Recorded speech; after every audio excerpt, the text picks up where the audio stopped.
Hi everyone, welcome to another episode of Dashboard Fridays. I'm Adam from Squared Up, and today I'm joined by my wonderful colleague Fiona. Hey Fiona. Hello. Fiona is a test engineer here at Squared Up, a senior test engineer, which I've just added for gravitas for the topic we're about to talk about. Um, we are talking about a dashboard that Fiona built for our ongoing dashboard competition. It's certainly not one that you tend to use in your day to day job. There's maybe a few dozen people in the world who may use a dashboard like this in their day to day job. But Fiona, I've got your dashboard on screen. Why don't you tell us a little bit about it, why you built it? Yeah, I think for this dashboard to make any sense whatsoever, I'm going to need to introduce this penguin. So this is Popsy, who has become a little bit of a team mascot in one of our engineering teams. So yeah, used to live in the office, and since we've become a remote first company, has been sort of lingering behind me, watching everything I do. So yeah, when we had an internal dashboard competition, I was just looking for inspiration on what I could base the dashboard on, and thought penguins must need dashboards too. So that's why we have a dashboard with some data from various research stations around the Antarctic. So mostly bringing in things like weather data and then a few other bits and pieces as well. And most of this is obviously you're just using the web API tile. Um, and the image tile is obviously in there as well. Maybe a little bit of artistic license with Photoshop has gone into a few of those pictures. So, I mean, people can obviously see it's a really nice, clear dashboard. It's clearly showing sort of weather data from various points around the Antarctic. Could you just give us a little look at how maybe one of those tiles is configured? Yeah, so I can start with one of the ones that uses the web API tile. So if I just edit one of these ones, so I'm using one of the APIs that the British Antarctic Survey make available. So they've got lots of research stations that they're responsible for, and have an API that allows you to access lots of the data that they get through their sensors. So doing a HTTP request against their endpoint.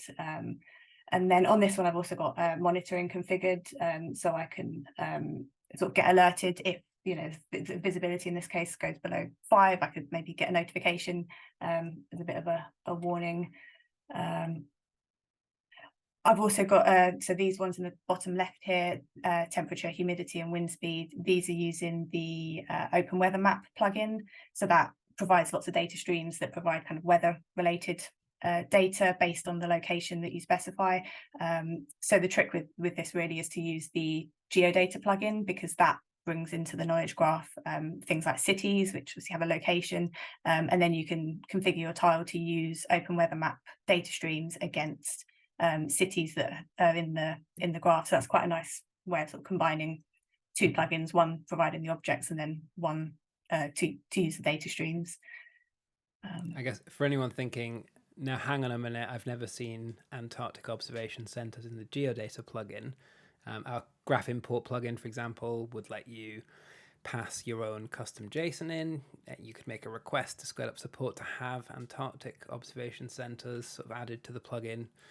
Otherwise, if it had sort of global appeal to everyone, we wanted to add extra locations. It's always annoyed me that I didn't add Maidenhead to that, which is where Squared Up is based when I put the geodata plugin together. So for our office weather, I always have to use some custom JSON to do that.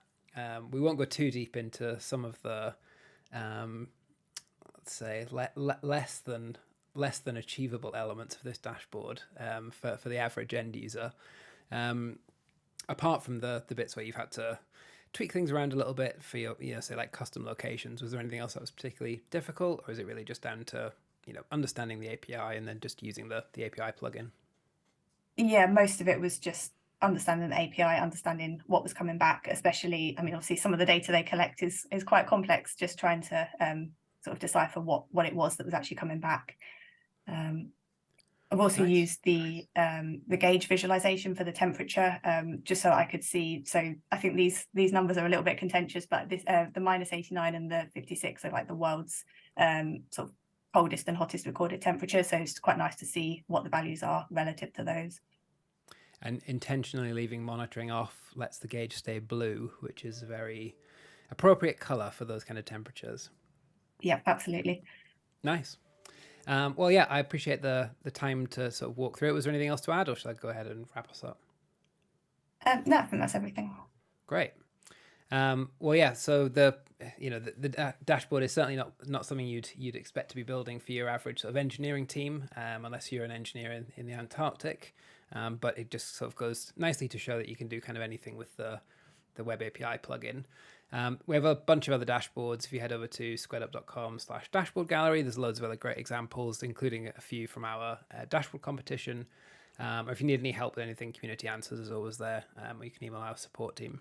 But yeah, that's it. So all I can do now is say thanks to Fiona for joining me. Thank you very much. Thank you. And yeah, thanks for watching. There'll be more, let's say, random dashboards coming to the series soon. But that's it for today. Thank you very much.